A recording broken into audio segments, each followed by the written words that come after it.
गौरव, गौरव, yes sir. चलिए आप बताइए, फार्मूला पहले से हम पूछ रहे हैं। वेलोसिटी ऑफ इलेक्ट्रॉन का फार्मूला बताइए क्या है। वेलोसिटी ये 2.18 into 10⁻⁶ Z/m। अच्छा, और Z/n। चलिए आप बताइएगा total energy of revolving electron का फार्मूला बोलिए।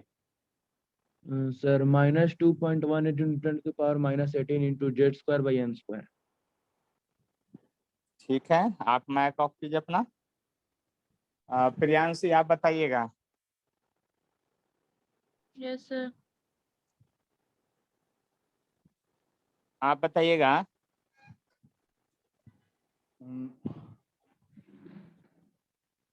आप बताइएगा फ्रीक्वेंसी ऑफ रिवॉल्विंग इलेक्ट्रॉन का फार्मूला क्या होगा। किस पर डिपेंड करेगा, प्रिंसिपल क्वांटम नंबर के हिसाब से बोलना है, डिपेंडेंसी केवल। 1/n या 1/n² या 1/n³। Frequency of revolving electron और प्रिंसिपल क्वांटम नंबर में क्या रिलेशन है, 1/n का कि 1/n² कि 1/n³ कि 1/n⁴। Sir 1/n³। ठीक है, चलिए ये नीट 2012 में पूछा हुआ क्वेश्चन है, ये सब याद करके रखिएगा, ठीक है। चलिए तो अब हम बताते हैं आगे क्वेश्चन। नंबर बोलिए कि कौन कौन हम बता दें, नंबर नहीं बोलिएगा। चलिए मैं बता देता हूँ, रुक जाइए, टेंशन मत लीजिए, आपको सब आ जाएगा, टेंशन नहीं लेना है, ठीक है। देखिए बात ध्यान से समझेंगे, मैं लगातार क्वेश्चन बताने के लिए तैयार हूँ। सबसे पहला क्वेश्चन देखिएगा, फार्मूला बन सब गया याद था। कर, ठीक है।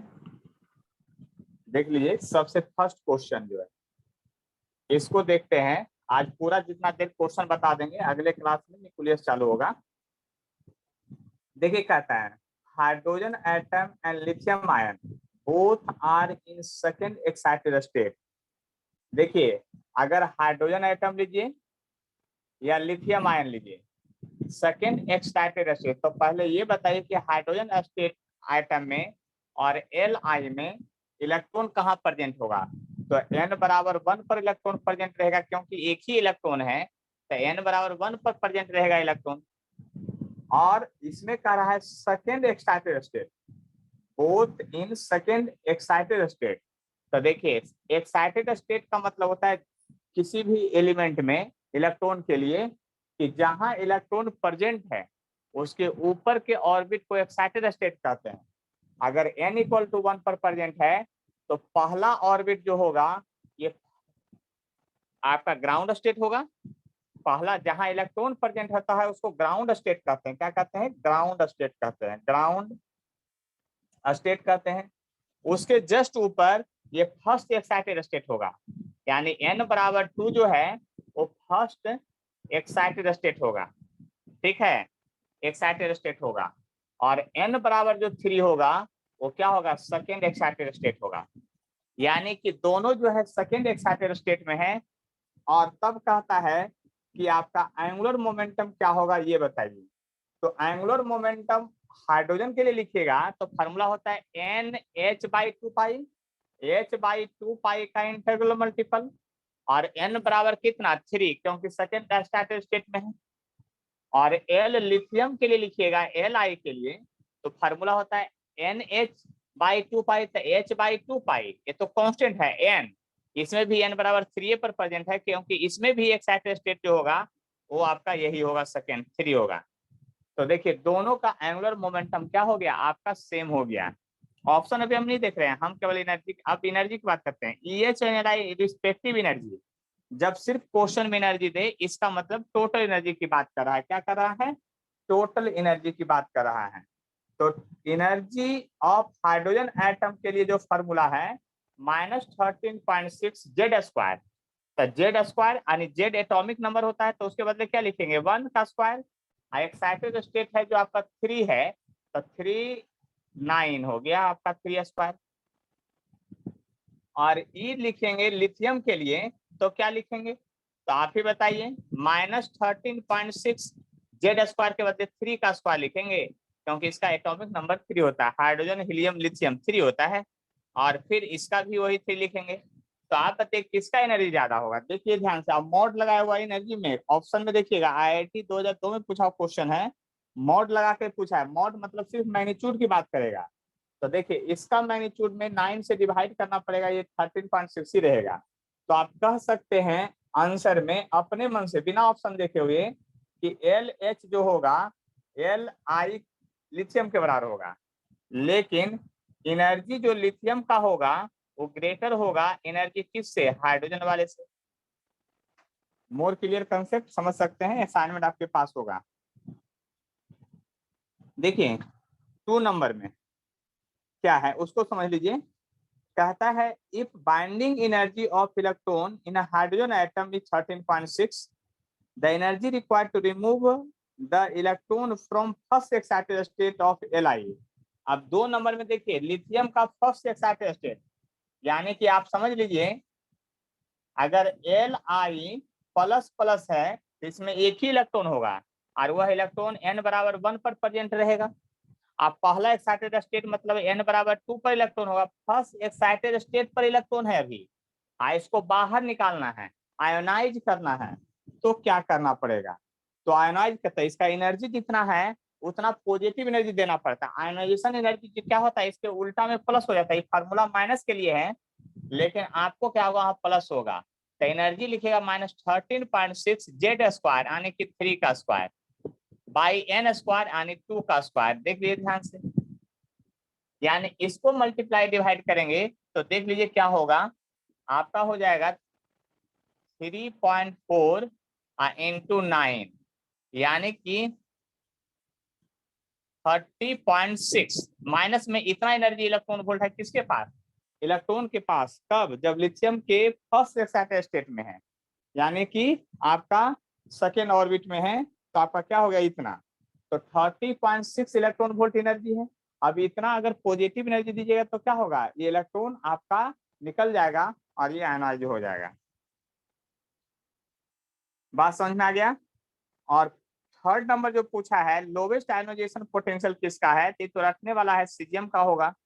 नहीं, आयनाइजेशन पोटेंशियल का मतलब क्या होता है, आयनाइजेशन पोटेंशियल का मतलब क्या होता है, किसी भी इलेक्ट्रॉन को मिनिमम कितना एनर्जी दीजिए कि बाहर निकल जाए, उसको आयनाइजेशन पोटेंशियल एनर्जी कहते हैं। एनर्जी में से इलेक्ट्रॉन वोल्ट में रहेगा, उसमें से ई हटा दिए तब वोल्टेज उसका आंसर आ जाएगा। तो आपको पता है कि पीरियोडिक टेबल में हम लोग इधर से इधर आते हैं तो आयनाइजेशन पोटेंशियल घटते चला जाता है, यानी जो जल्दी आयन बन जाए उसकी बात करते हैं। तो मेटल का आयन बनाना ज्यादा आसान होता है क्योंकि जल्दी इलेक्ट्रॉन देता है और फिर नीचे भी बढ़ जाता है। यानी कि आयनाइजेशन पोटेंशियल लोवेस्ट जो होगा, लोवेस्ट आयनाइजेशन पोटेंशियल जो होगा IP, वो इधर से इधर होगा। आप समझ सकते हैं। यदि अब आपको पीरियोडिक टेबल लर्न है तो आपको टेंशन नहीं है, आप समझ लीजिए कि इसमें से कौन सा होगा जो, तो इसमें से ऑप्शन में से क्या होगा, सीजियम होगा। चलिए इसके बाद आपको मैं 6 नंबर बताऊंगा, ठीक है। 5 नंबर में इलेक्ट्रोस्टैट का यूज है, और जब इलेक्ट्रोस्टैट पढ़ाएंगे तब वो उसको बता देंगे। देखिए 6 नंबर क्वेश्चन देखिए क्या कहता है, एटम एक FM एटम है जिसका एटॉम FM है, एटम है जिसका एटॉमिक नंबर जो है 100 है और मास नंबर है 257 है। तो कहता है follow the Bohr model and radius of last orbit is n times the radius of Bohr orbit। According to question कह रहा है यहाँ पर, according to question प्रश्न के अनुसार ये कहा जाता है कि रेडियस ऑफ FM जो है वह n times of radius of Bohr orbit है, ऐसा कह रहा है। रेडियस ऑफ बोर ऑर्बिट है ऐसा वो क्वेश्चन में कह रहा है। अब देखिए ध्यान से, तो कहता है n का वैल्यू क्या होगा ये बता दीजिए। तो देखिए रेडियस ऑफ बोर और रेडियस आपको पहले ये पता करना पड़ेगा कि इसका रेडियस का फॉर्मूला क्या होगा। तो रेडियस का फॉर्मूला अगर बोर मॉडल फॉलो करता है तो 0.529 एंगस्ट्रम और n स्क्वायर बाई जेड। तो ए एन नहीं है, ये नंबर वाला एन है, आपको यहाँ प्रिंसिपल क्वांटम नंबर लिखना है। तो प्रिंसिपल क्वांटम नंबर यानी कि एन, यानी कि आपको ये पता करना है कि इसका 100th इलेक्ट्रॉन किस ऑर्बिट में होगा। जो 100th इलेक्ट्रॉन है, जो आपका सबसे लास्ट इलेक्ट्रॉन है, ये किस ऑर्बिट में होगा। 1 में होगा, 2 में होगा, 3 में होगा, 4 में होगा, 5 में होगा, किस में होगा, ये पहले पता करना पड़ेगा आपको।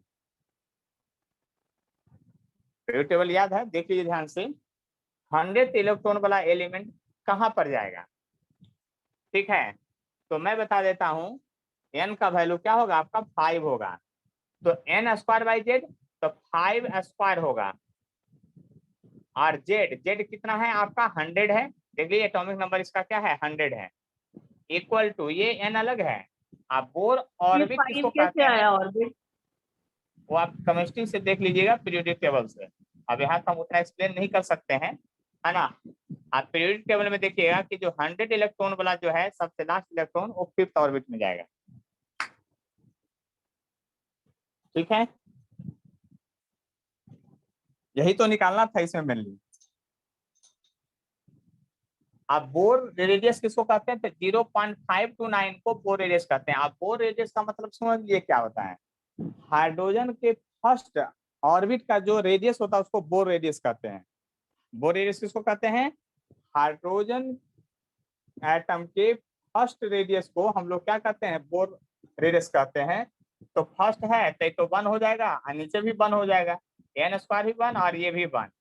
अब बताइए यहाँ से n का वैल्यू जो आ जाएगा आपका 1/4 आ जाएगा। क्या आएगा 1/4, यही आंसर है आपका।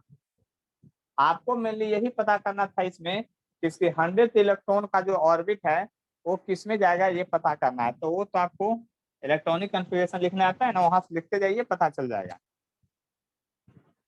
ऐसा में यस सर। सबसे लास्ट इलेक्ट्रॉन कहाँ जाएगा जो। चलिए आगे बढ़ते हैं। देखिए क्वेश्चन में यहाँ पर है, इसके बाद बोलिए कौन सा क्वेश्चन हम बता दें, आप लोग बोलिए। चलिए 15 तक में आप लोग क्वेश्चन नंबर बोलिए, मैं बतलाता हूँ, नहीं तो फिर हम तो बताएंगे ही।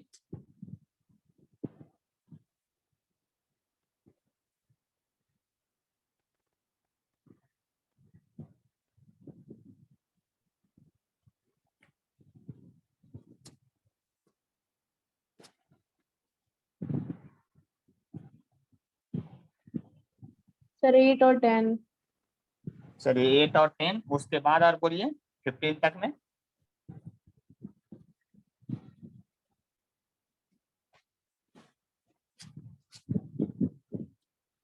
सर 14।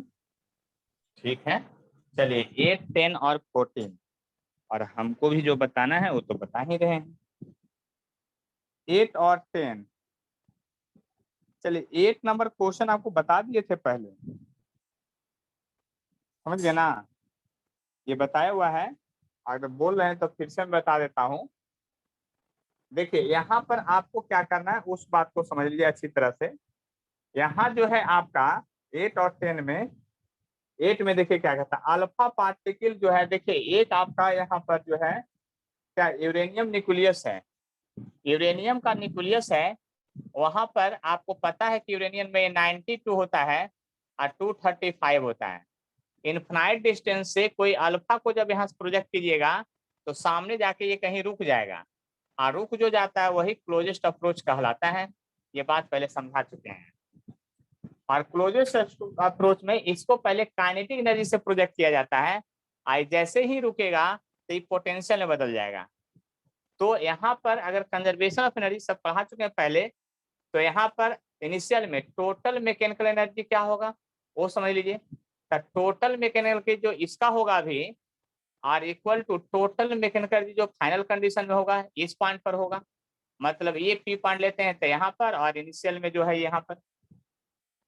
यहाँ पर अभी पोटेंशियल नहीं हुआ क्योंकि बहुत दूर है, दोनों इनफाइनाइट डिस्टेंस पर है। पोटेंशियल की बात डिस्टेंस नहीं दिया है कि कितना दूर फेंका गया, और डिस्टेंस नहीं मालूम है तब पोटेंशियल की डिस्कशन आप नहीं कर सकते हैं।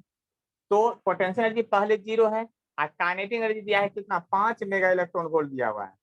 कितना दिया हुआ है, 5 मेगा इलेक्ट्रॉन वोल्ट जो दिया वो काइनेटिक एनर्जी दिया हुआ है, इक्वल टू, बाद में काइनेटिक 0 है क्योंकि यहाँ वेलोसिटी 0 है, तो काइनेटिक एनर्जी 0 है, और बाद में सिर्फ पोटेंशियल एनर्जी है। तो पोटेंशियल एनर्जी का फॉर्मूला इलेक्ट्रोस्टैट में पढ़ना है, Q1 Q2 by 4 pi epsilon not distance, ये फॉर्मूला है। अब देखिए इसको बनाने का तरीका ये है कि 5 है, मेगा मतलब 10⁻6 होता है, इलेक्ट्रॉन वोल्ट का मतलब 1.6 गुने 10⁻⁻19 जूल होता है। देखिए 1/4 पाई एप्सिलॉन नॉट का वैल्यू 9 इंटू 10⁻9 होता है, दोनों पर चार्ज, तो अल्फा पर चार्ज 2 होता है, तो 2 गुने 1.6 गुने 10⁻⁻19 होगा, और इंटू यूरेनियम पर 92 होता है, तो 92 इंटू 1.6 गुने 10⁻⁻19 और डिवाइडेड बाई आर, यही से आर निकालना है। देखिए ये सब कट गया, तो आर बराबर जो आ जाएगा आपका, आप देख सकते हैं 9 दूनी 18, 18, 92, 1.6 एक आ गया, इंटू 10 टू पावर, देखिए ये इधर ले जाएंगे नीचे, तो डिवाइड होकर ऊपर जाएगा, तो 1925 में से 9 गया तो -16 आ जाएगा, और डिवाइडेड बाई आपका चला जाएगा 5, यही आपका क्लोजेस्ट अप्रोच होगा, एंगस्टन में लगभग आएगा, है ना।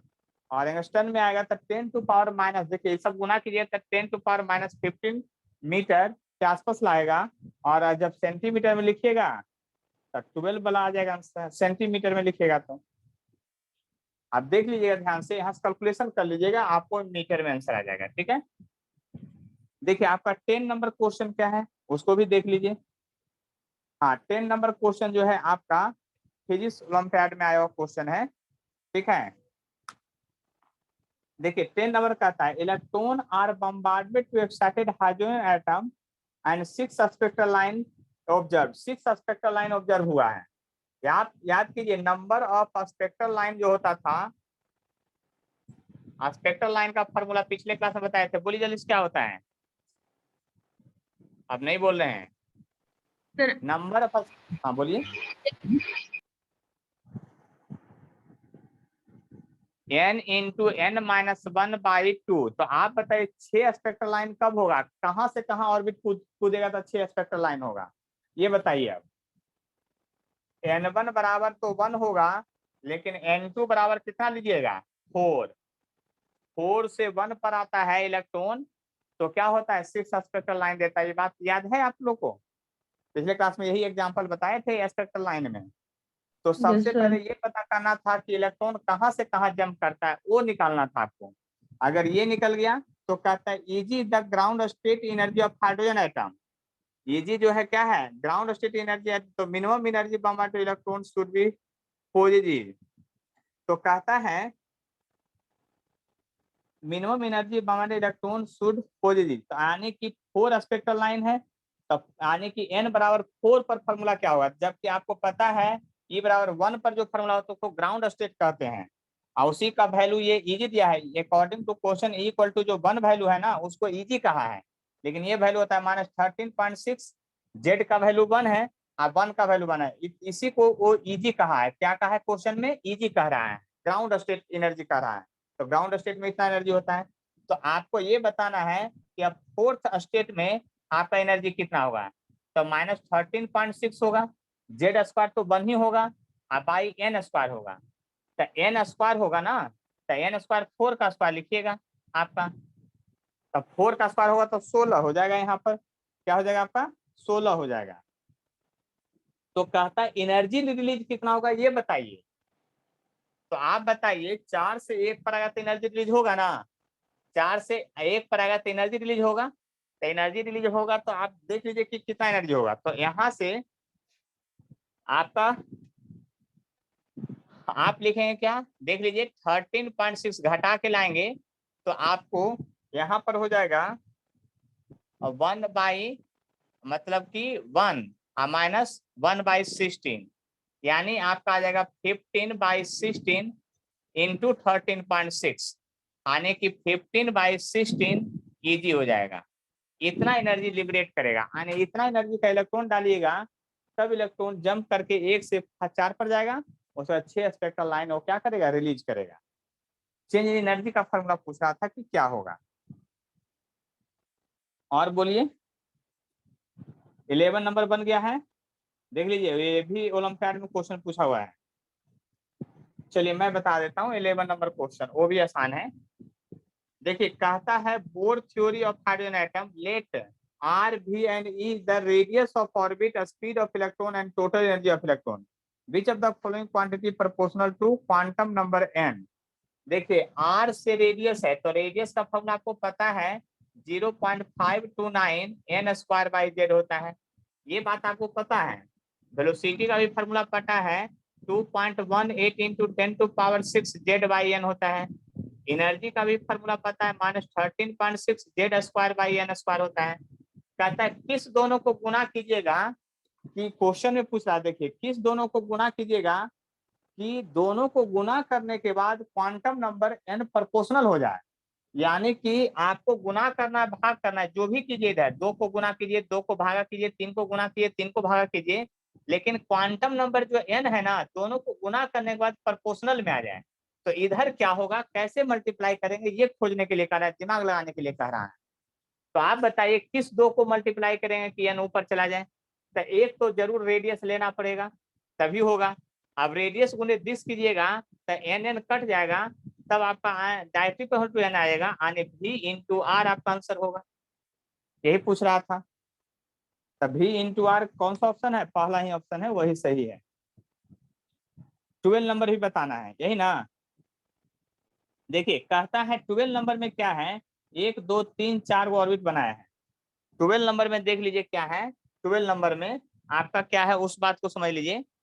12 नंबर में जो है आपका 4 गो इस तरह से ऑर्बिट बनाया हुआ है, 1 क्वेश्चन का लैंग्वेज कैसे 2 समझेंगे? 3। कौन क्वेश्चन का, तो यही वाला यही वाला कौन, 12 नंबर। सर 11। 11 में देखिए लैंग्वेज में सब कुछ दिया हुआ था, which of the following quantity proportional to quantum number n। ये ऑप्शन से ही बनाना था क्वेश्चन आपको। तो ऑप्शन देखने के बाद पता चल जाएगा कि प्रिंसिपल क्वांटम नंबर के डायरेक्टली पर होता है। प्रिंसिपल क्वांटम नंबर देखिए n स्क्वायर है बाई जेड है, जेड बाई एन है, Z square by N square है। अब कहता है कि ऑप्शन खोज के ये बताइए कि किस दोनों को प्रोडक्ट कीजिए, डिवाइड कीजिए कि आपका quantum number proportional to n हो जाए। ये क्वेश्चन में कह रहा है। तो आपको तो अब दिमाग लगाना पड़ेगा, क्योंकि एग्जाम में तो दिमाग लगाना ही नहीं पड़ेगा, और वो भी ओलंपियाड का क्वेश्चन बना रहे हैं, थोड़ा सा तो दिमाग लगाना पड़ेगा। देख लीजिए ध्यान से, ये जेई मेन का क्वेश्चन है। अगला जो 12 नंबर है, इसमें 4 स्टेट एनर्जी का दिया हुआ है, उस पर कुछ एरो दिया हुआ है। पहला एरो जो है नीचे से ऊपर 3 तक गया है, ये 1 है, ये 2 है, और ये 3 है, और ये 4 है। पहला एरो नीचे से ऊपर की ओर दिया है 1 से 3 तक, देख लीजिए। दूसरा एरो दिया हुआ है ऊपर 4 से 3 पर दिया हुआ है। फिर तीसरा एरो दिया है 2 से 1 पर दिया है, और चौथा जो एरो दिया हुआ है 4 से 2 पर दिया हुआ है, ऐसे। और इसको लिखा है 1 2 3 4, यानी इसके लिए लिखा है कि ये 1 वाला है, इसके लिखा है कि 2 में है, ये लिखा है कि 3 में है, और ये लिखा है कि 4 में है। ऐसा देने के बाद फिगर में आपसे क्या पूछा जा रहा है, विच transition represent the emission of photon with most energy. मतलब सबसे ज्यादा एनर्जी किस में रिलीज होगा, इलेक्ट्रॉन कहां से कहां कूदेगा कि वहां से जो लाइट निकले सबसे ज्यादा एनर्जी लेके निकले। आप खुद सोचिए, आप लोग जल्दी से सोचिए, इलेक्ट्रॉन कहां से कहां कूद जाए कि सबसे ज्यादा एनर्जी लेके भागे। यानी इलेक्ट्रॉन पहला ऑर्बिट से दूसरा पर जाएगा तब ज्यादा इलेक्ट्रॉन रिलीज करेगा। किसमें ज्यादा एनर्जी का डिफरेंस आ रहा है वो आपको बताना है जल्दी से। थर्ड में सर। थर्ड में 2 से 1 पर आया, तो 1 वाला क्यों नहीं होगा, 1 से 3। सर वो इमिट थोड़ी करेगा, वो तो एनर्जी लेगा जाने के लिए। हाँ वेरी गुड कंसेप्ट, यानी कि ये एनर्जी ले रहा है इसलिए आंसर नहीं होगा। यही उल्टा एरो रहता है इसमें नीचे की ओर, तो ये ऑप्शन सही हो जाता आपका। ये नीचे से ऊपर जा रहा है, इसका मतलब इलेक्ट्रॉन एनर्जी ले रहा है, वो फोटोन कभी नहीं रिलीज करेगा, वो तो एनर्जी लिया। और ऊपर से नीचे कूदता है तब एनर्जी रिलीज करता है, तब फोटोन बनता है, तब लाइट निकलती है। इसका मतलब ये हुआ, तो ये तो ऐसा ही गलत हो गया, इसका डायरेक्शन उल्टा था। अब किस स्टेट में एनर्जी का चेंज ज्यादा होगा, तो देखिए इसका 13.6 होता है, इसका 3.4 होता है। तो 2 से 1 पर आता है तो 10.2 इलेक्ट्रॉन वोल्ट का एनर्जी का चेंज होता है। 4 से 3 पर आएगा तब तो 0.9 का होता है। 4 से 2 पर भी आएगा तो आपका मतलब बहुत कम होता है एनर्जी रिलीज। यानी कि सबसे ज्यादा जो एनर्जी रिलीज होगा कहाँ, 2 से 1 पर आएगा तभी होगा। बात समझ गए होंगे। इसके बाद जो क्वेश्चन है देख लिए ध्यान से, अगला क्वेश्चन जो है उसके जस्ट आगे बनाना है, उसको जल्दी से देख लीजिए, आराम से समझ लीजिए, कोई प्रश्न नहीं होना चाहिए।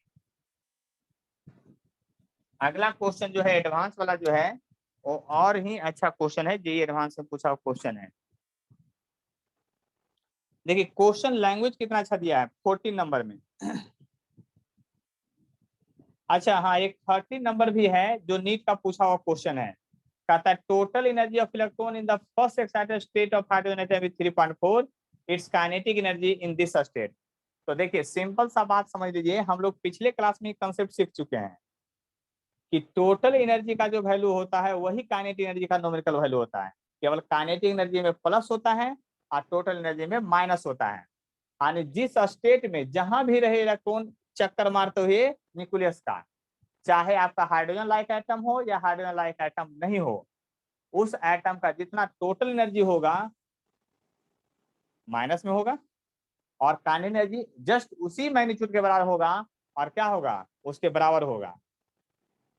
इसका मतलब ये हुआ कि kinetic energy always total energy के बराबर होगा बट मैग्नीट्यूड में सेम होगा, और पोटेंशियल एनर्जी काइनेटिक का दुगना होगा, टोटल का दुगना होगा लेकिन माइनस साइन में होगा। तो ये ऐसा ही बन गया, -3.4 टोटल एनर्जी है तो काइनेटिक एनर्जी +3.4 होगा, माइनस में नहीं होगा। देखिए ऑप्शन कितना अच्छा दिया है, दोनों दिया है, ए में दिया 3.4 और सी में दिया -3.4, तो माइनस वाला नहीं आंसर होगा। तो काइनेटिक एनर्जी जो होता है क्या होता है, प्लस में होता है ऑलवेज। देखिए 14 नंबर जो क्वेश्चन है उसको अगर समझने की आप कोशिश करते हैं तो क्या कह रहा है क्वेश्चन में, 14 नंबर क्वेश्चन, 14 नंबर क्वेश्चन क्या कह रहा है उसको देखिए, क्वेश्चन पढ़िए। कहता है a photon of energy 10.2 electron volt collide inelastically with hydrogen atom in ground state. एक हाइड्रोजन एटम है, क्या आंसर एटम है, हाइड्रोजन एटम है, ग्राउंड स्टेट मतलब n बराबर 1 पर इलेक्ट्रॉन घूम रहा है, अभी रुका हुआ नहीं। ग्राउंड स्टेट का मतलब क्या हुआ, इलेक्ट्रॉन n बराबर, क्योंकि हाइड्रोजन में एक ही इलेक्ट्रॉन है तो n बराबर 1 पर वो क्या है, घूम रहा है चारों तरफ। तो ये घूमेगा इस तरह से, देख लिए ध्यान से, ये भी घूमेगा इस तरह से, देख लिए ध्यान से।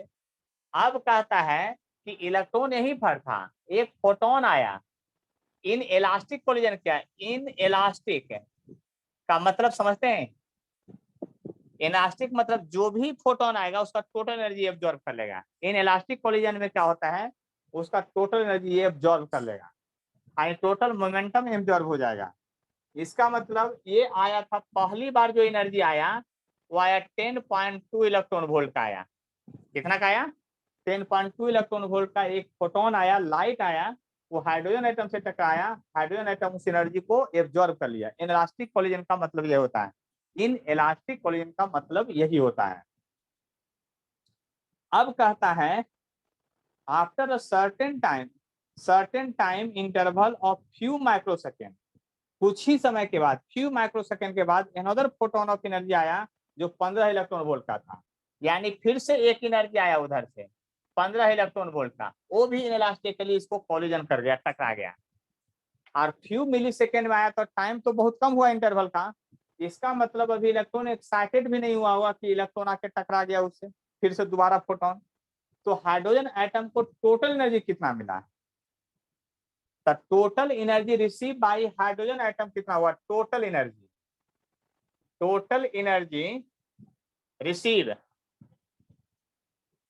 बाय हाइड्रोजन एटम कितना हो गया, सोच लीजिए, 25.2 इलेक्ट्रॉन वोल्ट एनर्जी ले लिया। आप बताइए हाइड्रोजन एटम इतना एनर्जी रख सकता है क्या, नहीं रख सकता है, क्योंकि 13.6 जो है मैक्सिमम एनर्जी रखने की क्षमता हाइड्रोजन एटम को, बाकी तो ये निकालेगा ही एनर्जी फिर दोबारा तुरंत। तो वही क्वेश्चन में फिर कह रहा है जे एडवांस में कि देखिए then observation made by suitable data, observation यानी आप क्या ऑब्जर्व कर रहे हैं वो बताना है। तो आप क्या ऑब्जर्व कर रहे हैं उसको ऑप्शन से खोज के बताना है। किससे? ऑप्शन से। इसमें 4 ऑप्शंस दिया हुआ है, आपको खोज के बताना है कि चारों ऑप्शन में से कौन सा ऑप्शन सही हो सकता है। इतना टोटल एनर्जी आया है और इसके एनर्जी कंजर्वेशन लागू होगा। जितना एनर्जी आया है चारों ऑप्शन में से कोई ना कोई ऐसा ऑप्शन जरूर होगा दिया हुआ जो इसके एनर्जी के बराबर होगा। यानी 4 ऑप्शन को जोड़ने, चारों ऑप्शन में देखिए कौन सा ऑप्शन में आपको इस एनर्जी के बराबर इक्विवेलेंट एनर्जी दिया हुआ है। आप लोग सोचिए तब तक, है ना।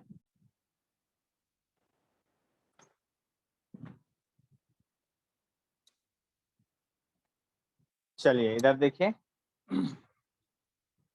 आगे आंसर आप लोग बोलिए, प्रियांशी बोलिए जल्दी से। तो फर्स्ट कौन होगा। सा फर्स्ट होगा? क्यों फर्स्ट होगा? तो क्योंकि उसमें एक फोटोन का रीजन एनर्जी 10.2 इलेक्ट्रॉन वोल्ट दिया हुआ है। कौन होगा? सर ए। चलिए हम बताते हैं, ध्यान से समझिएगा। देखिए यहाँ पर क्या है कि इतना एनर्जी रिलीज किया था। अब क्वेश्चन पहला ऑप्शन में दे रहा है फोटोन विथ एनर्जी इतना एंड इलेक्ट्रॉन विथ एनर्जी इतना, यानी बदले में यह एक फोटोन निकाल दिया है।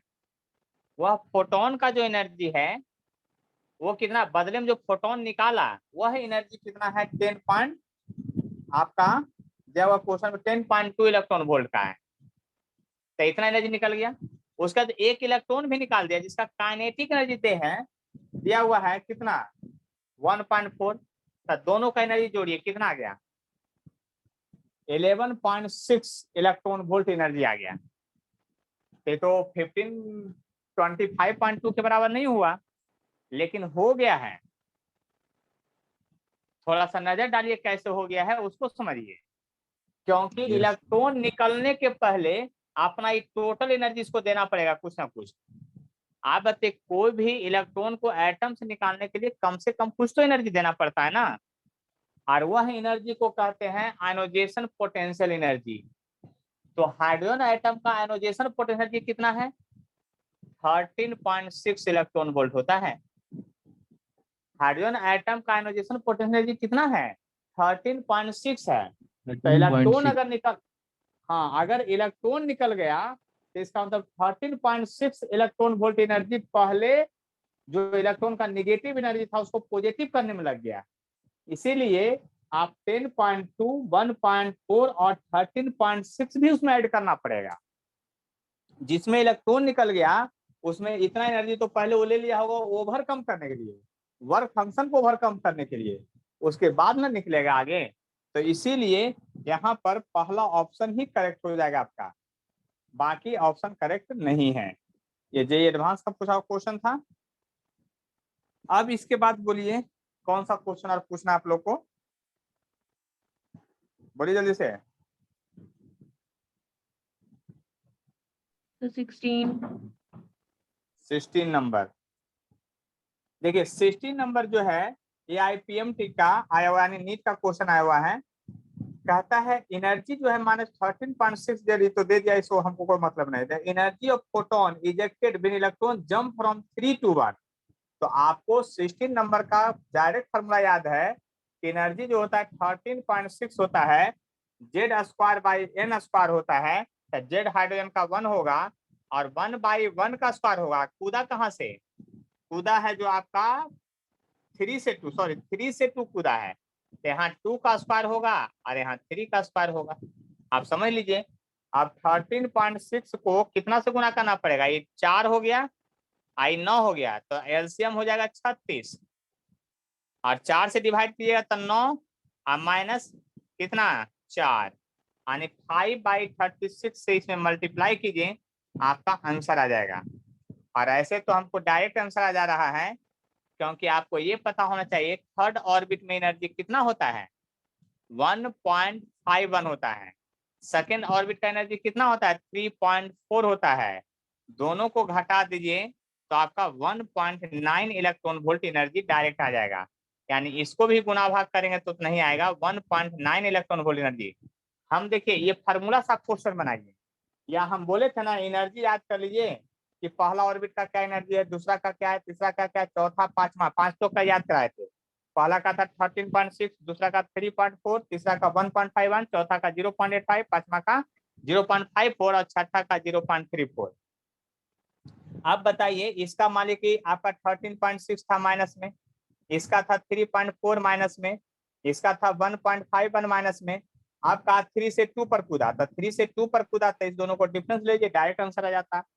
अगर ये चार्ट पेपर लर्न करके रखेंगे तो एग्जाम में इतना कैलकुलेशन करने से आप बच जाएंगे। आया बात समझ में? चलिए इसके बाद का क्वेश्चन नंबर बोलिए, कौन कौन हम बता दे, जो बोलिए जल्दी से। सर 15। 15 रिटर्निंग, चलिए बता देते हैं 15। A single ionized helium and hydrogen ion are accelerated from through a potential difference the velocity। देखिए ये जो है आपका क्वेश्चन जो पूछा है, यह क्वेश्चन को मैं पहले बता चुका हूँ, जानते कहाँ? इस क्वेश्चन को मैं बता चुका हूँ आपको सबसे पहले इलेक्ट्रॉन इमिशन जब पढ़ाए थे मॉडर्न का सबसे पहला टॉपिक, वहां पर बता दिए हैं। कहाँ पर बता दिए हैं? वहीं पे बता दिए हैं आपका।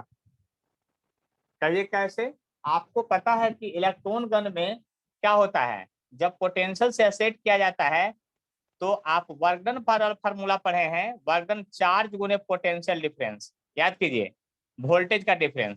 और यही वर्क डन यहाँ काइनेटिक एनर्जी हो जाएगा ½ mv², और यही पोटेंशियल जो होगा सेम पोटेंशियल से एक्साइट किया गया है, दोनों को क्वेश्चन में लिखा हुआ है, देखिए सेम पोटेंशियल से एक्साइट किया गया है, क्या है पोटेंशियल दोनों का सेम है और उसको भी माना है, तो Q इंटू VS लीजिएगा।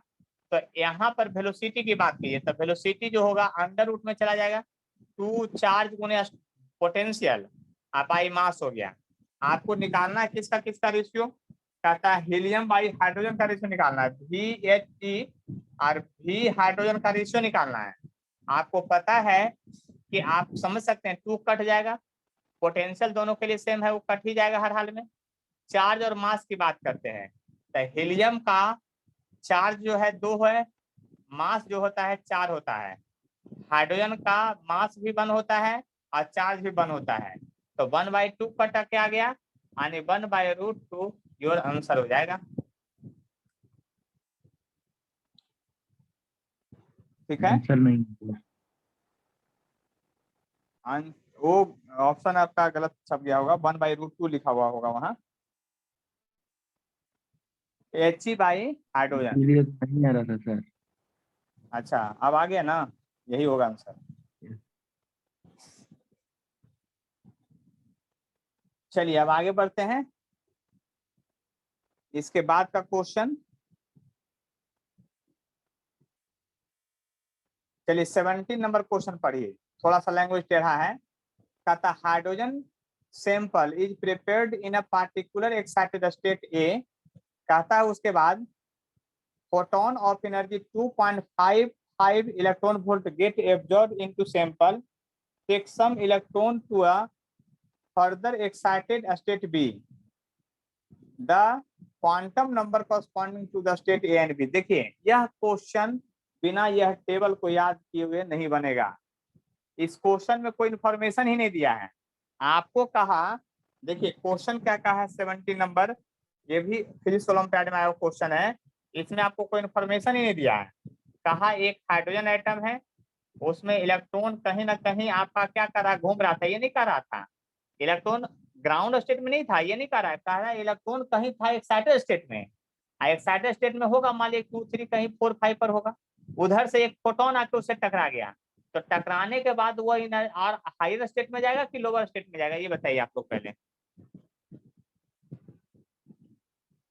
बोलिए, क्या जाएगा, हायर स्टेट में जाएगा। तो कहता है फोटोन जो इधर से आया वह एनर्जी जो एब्जॉर्ब किया वह एनर्जी था फोटोन का 2.55 इलेक्ट्रॉन वोल्ट एनर्जी था, यानी 2.55 इलेक्ट्रॉन वोल्ट एनर्जी है। तो कहता है कि अब पहले कौन स्टेट पर इलेक्ट्रॉन था ये बताइए, और उसके बाद कौन से स्टेट पर इलेक्ट्रॉन चला गया ये बताइए। बात समझ लीजिए क्या कह रहा है, पहले कौन स्टेट पर था ये बताइए, और बाद में कौन से स्टेट पर जाएगा ये बताइए, और क्वेश्चन में कोई इंफॉर्मेशन इसके बाद नहीं दिया हुआ है। देख लीजिए, कहता है hydrogen sample prepared photon of energy इतना get absorbed into the sample to take the sum of the electron to further excited state B, the quantum number corresponding to A and B। मतलब पहले कोई A state पर था, फिर बाद में B state पर चला गया, तो A और B का वैल्यू पूछ रहा है कि क्या होना चाहिए। तो इस फार्मूला, ये फार्मूला से आप उसको नहीं बना सकते हैं। तो आप क्या क्वेश्चन कीजिए, इनकम्प्लीट है सर। इस क्या चीज,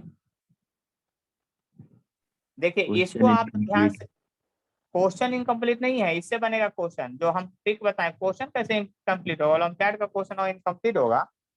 देखिए आपका 13.6 यहाँ पर होता कभी था, कभी यानी इक्वल टू मिसप्रिंट 1 हो जाता 2 है। 3 4 5 6 है। देखिए इसमें क्या है, यहाँ 13.6 इलेक्ट्रॉन वोल्ट एनर्जी है, 3.4 है, आपका 1.51 होता है, इसका 0.85 होता है, ये 0.54 होता है। हर एक स्टेट का एनर्जी लेवल डायग्राम बोले थे याद करने के लिए। अब आप ये सोचिए किस स्टेट, दो स्टेट को पकड़िए और उसका डिफरेंस 2.55 आना चाहिए। बताइए कौन से दो स्टेट का डिफरेंस जो है, क्या दूसरा पहला का डिफरेंस 2.55 इलेक्ट्रॉन वोल्ट है, इसका दूसरा पहला का डिफरेंस जो है 10.2 का है। सर 2 3 अच्छा ये दोनों को घटा दीजिएगा तो आ रहा है 2.55। देख लीजिए ध्यान से,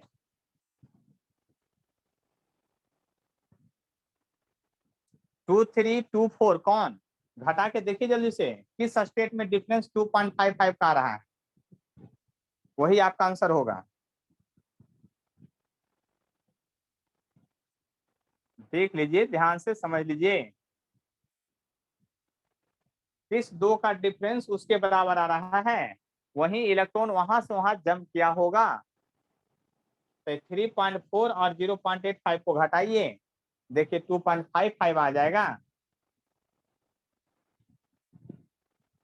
इसका मतलब इलेक्ट्रॉन पहले सेकंड स्टेट में था और वह एनर्जी एब्जॉर्ब किया, तब 4 वाले स्टेट में चला गया। पहले कहाँ था, 2 नहीं वाले में, आया। फिर कितना आया, घटा के 3.4 में 0.85 घटाइए, कितना आया,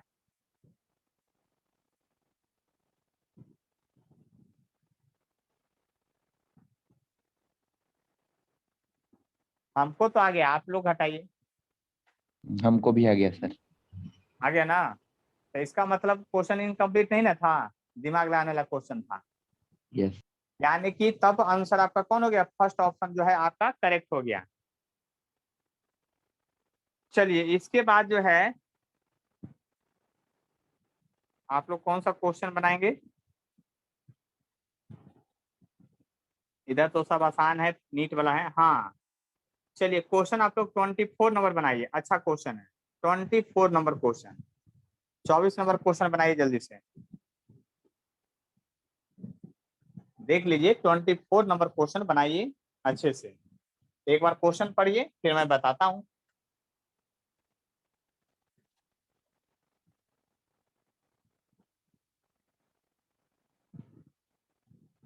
देख लीजिए, बात को समझ लीजिए अच्छी तरह से, क्वेश्चन आखिर कैसे बनेगा।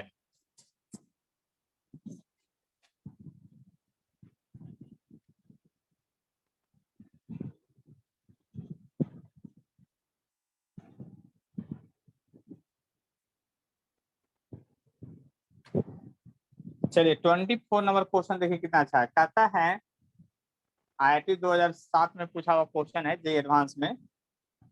देखिए क्वेश्चन जो है ये कह रहा है largest wavelength in ultraviolet region of the hydrogen spectrum is 1.22 nanometer. कहता है smallest wavelength in the infrared region of the hydrogen spectrum nearest integer to. देखिए क्वेश्चन में क्या कहा, largest wavelength in ultraviolet region in the hydrogen atom is 1.22 electron volt, यानी largest जो है ultraviolet reason का वेवलेंथ क्या है। तो 24 नंबर क्वेश्चन को देखिए ध्यान से, हाइड्रोजन एटम को अगर बात कीजिए तो लार्जेस्ट वेवलेंथ और मिनिमम वेवलेंथ की बात कीजिए पहले। लार्जेस्ट वेवलेंथ अल्ट्रावायलेट रीजन, तो अल्ट्रावायलेट रीजन क्या होता है, कौन से सीरीज में अल्ट्रावायलेट रीजन होता है, बताइए, लाइमन, कॉमन, पासन, ब्रैकेट, फंड, बोलिए जल्दी से। अल्ट्रावायलेट रीजन किसमें होता है, सर लाइमन। लाइमन में Lemon. n बराबर, हाँ लाइमन में n बराबर 1 होता है और n2 बराबर जो होता है आपका क्या होता है 2 3 4 इस तरह से होता है। तो आपका मिनिमम देखिए क्वेश्चन में कहता है लार्जेस्ट वेवलेंथ, तो डेल ई बराबर जो होता है SC/λ होता है। दिमाग लगाइए, वेवलेंथ बड़ा है तो एनर्जी क्या होना चाहिए, छोटा। वेवलेंथ मानते हैं कि आने की लैम्डा यदि लार्ज है तो डेल ई जो होगा वो स्मॉल होगा, इस बात को समझ लीजिए। और स्मॉल एनर्जी कब चेंज होगा, 2 से 1 पर आएगा तब, कि 3 से 1 पर आएगा तब, कि 4 से 1 पर आएगा तब, या इन्फिनिटी से 1 पर आएगा तब। बोलिए जल्दी से, मिनिमम एनर्जी स्मॉल एनर्जी कहाँ होगा, 2 से 1 पर आएगा तब। 2 से 1 पर आएगा तो आने के इलेक्ट्रॉन 2 से 1 पर जब कूदेगा तो वह फोटोन जो निकलेगा वो मिनिमम एनर्जी वाला निकलेगा, यानी मैक्सिमम वेवलेंथ वाला निकलेगा। तो क्वेश्चन में वही कहा मैक्सिमम वेवलेंथ है 1.22 नैनोमीटर। फिर कहता है स्मॉलेस्ट वेवलेंथ इन इंफ्रारेड रीजन। इंफ्रारेड रीजन समझते हैं कहाँ से शुरुआत होता है इंफ्रारेड रीजन, लाइमन बामन पास्चन ब्रैकेट फंड, बोलिए। So Paschen. Paschen series sir. Paschen, तो पास्चन सीरीज में n1 बराबर क्या होता है और n2 बराबर क्या होता है, ये बोलिए। So 3 होता है N1. और ये 4 5 4 6 5. 7। अब इसमें कहता है मैक्सिमम वेवलेंथ वाला बताइए बात, कि minimum wavelength smallest wavelength lambda यदि स्मॉल है तो एनर्जी चेंज क्या होगा, लार्ज होगा। तो बताइए कि पास्चन में 3 पर पहले से था, ये था 1 2 3, n बराबर 3 पर इलेक्ट्रॉन को आना है, तब 4 से आएगा 3 पर तब, या 5 से आएगा 3 पर तब, या 6 से आएगा 3 पर तब, या इन्फिनिटी से आएगा 3 पर तब, कब ज्यादा एनर्जी चेंज होगा, बोलिए जल्दी से, कब एनर्जी ज्यादा चेंज होगा। देख लीजिए, बात समझ लीजिए, कब एनर्जी ज्यादा चेंज होगा, बोलिए जल्दी से। Sir infinite. Very good, infinity से आएगा तब ज्यादा चेंज होगा, ये बात आप समझ चुके हैं। जब इन्फिनिटी से आएगा तब ज्यादा एनर्जी चेंज होगा, इसका मतलब इन्फिनिटी से डायरेक्ट आएगा यहाँ पर, तो इन्फिनिटी का एनर्जी 0 होता है, ये बात पता होना चाहिए। और 3 पर आ रहा था, 3 वाला का एनर्जी कितना अभी याद किए थे, कितना, 3 Minus वाले का, 1.51. हाँ -1.51 इलेक्ट्रॉन वोल्ट एनर्जी का चेंज हुआ, तो उसको प्लस लिख लीजिए क्योंकि उल्टा काम हो रहा है। अब कहता है वेवलेंथ बताइए उसके करस्पॉन्डिंग वेवलेंथ क्या होगा। तो लैम्डा का फॉर्मूला याद कीजिए, क्वेश्चन में नैनोमीटर में आंसर दिया है, किसमें दिया है, नैनोमीटर में। तो 1240 बटा 1.51 से डिवाइड कीजिएगा, इतना नैनोमीटर आपका डायरेक्ट आंसर आ जाएगा। देख लीजिए ध्यान से, इसको डिवाइड कीजिएगा तो आपको डायरेक्ट ये आपको नैनोमीटर में इतना आंसर आ जाएगा। सर ये तो कैसे एनर्जी पॉजिटिव कैसे हुआ? ऊपर से नीचे कूदेगा तब फोटोन एनर्जी लेके निकलता, तो पॉजिटिव एनर्जी लेके निकलता है ना, नीचे से ऊपर जाता है तब निगेटिव, समझ ऊपर से नीचे आता है तब पॉजिटिव। क्या समझ गए। समझ गए ना, क्योंकि इन्फिनिटी से कूदा था ना इसलिए पॉजिटिव लिए। अब इसको डिवाइड कीजिएगा, जो आपका ऑप्शन आने वाला आ जाएगा 800 से ऊपर आएगा, 820-23 के आसपास आंसर आता है, हमको याद है। यानी हमको ये याद है कि इन्फिनिटी से 3 पर कूदेगा तो वेवलेंथ जो रिलीज करेगा वो वेवलेंथ का, फोटोन का वेवलेंथ क्या होगा वो समझ गए होंगे। लेकिन एक बात इसमें गौर किए हैं, ये ऊपर का डाटा ये फालतू में दिया होता है, इसका यूज नहीं कर पाए हम इस क्वेश्चन को बनाने के लिए। तो यानी कंपटीशन में ज्यादा भी डाटा दिया रहता है, 821 था सर। हाँ वो जो वही होगा 821, यानी 823 दिया हुआ वहां पर ऑप्शन। हम ये कहना चाह रहे हैं कि यहाँ पर जो हम बनाए क्वेश्चन इधर, उसका यूज इधर नहीं हुआ था, यानी कि आधा क्वेश्चन जो था इस डाटा इंफॉर्मेशन जो दिया था उसको बिना यूज किए भी क्वेश्चन बन गया। आया बात समझ में। इसके बाद देखिए और क्या देखना है, देखिए अब हम बता देते हैं, आप लोग को बहुत कुछ समझ में भी आ गया होगा, है ना, कि अब क्वेश्चन बनता कैसे है एनर्जी से, और ये सबसे क्वेश्चन डायरेक्ट बनता है। फार्मूला अगर याद कर लेंगे तो निश्चित आपको सारा क्वेश्चन आराम से बन जाएगा, आपको कोई कष्ट नहीं होगा। तो क्वेश्चन फिर से एक बार बना लेंगे लास्ट तक, जो नहीं बनेगा हम बता देंगे। और अगले क्लास में हम न्यूक्लियाई चालू करेंगे। क्या चालू करेंगे, न्यूक्लियाई। और 2 से 3 क्लास में न्यूक्लियाई खत्म होगा, उसके बाद फिर इलेक्ट्रोस्टैट। ठीक है, तो आज का क्लास अब यहीं पर ऑफ करते हैं। ठीक है।